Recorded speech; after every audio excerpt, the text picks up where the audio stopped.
This American Underslung behind us has been a very, very labor-intensive project. This car was in disrepair. All of the sheet metal and woodwork on this car has been rebuilt. Every nut and bolt has been restored, and it has been a huge project. But now we reap the rewards of all that effort.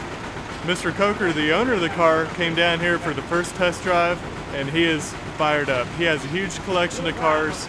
I would say probably 30 brass era cars, and he just made a comment that this is one of the more beautiful ones he has. It really makes us feel good.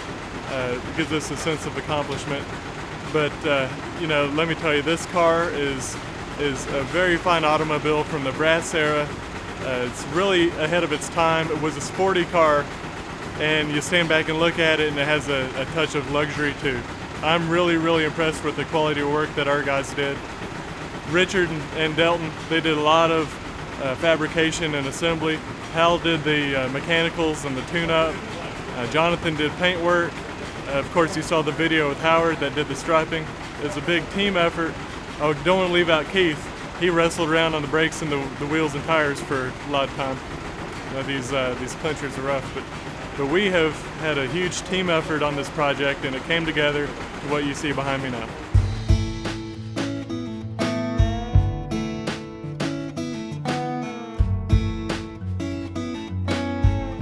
Well, this is a 1913 American Underslung.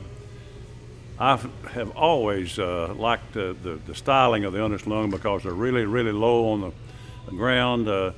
You'll notice that the frame is under the springs. That makes it the body a lot lower, which is really, really unusual and really rare for this era car. Most cars were really high because roads were not paved and rutted when it was wet, and you had to get the cars up out of the mud.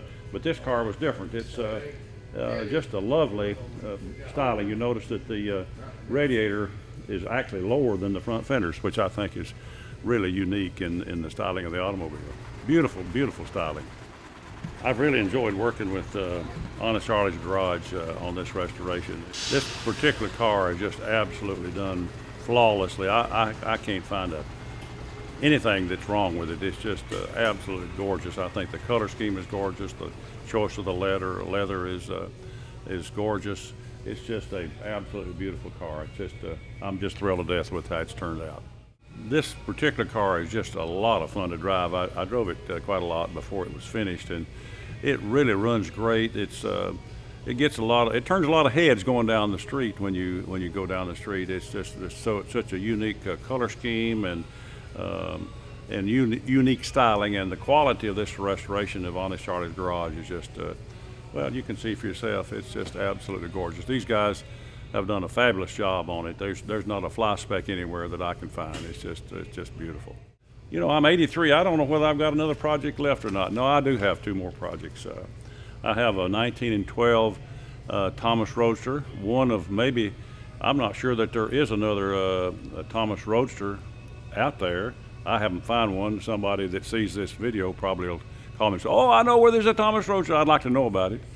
But then I've got a 1910 Thomas Flyabout that's in the process. So I've got two more projects. You know, I have a friend, Don Bolton, and I have made a pact that the day they let us in the grave, they're going to be able to say, well, yesterday he was working on an old car. We programmed ourselves and pledged to each other that we're going to restore cars as long as we live. So I'll always be working on an old car.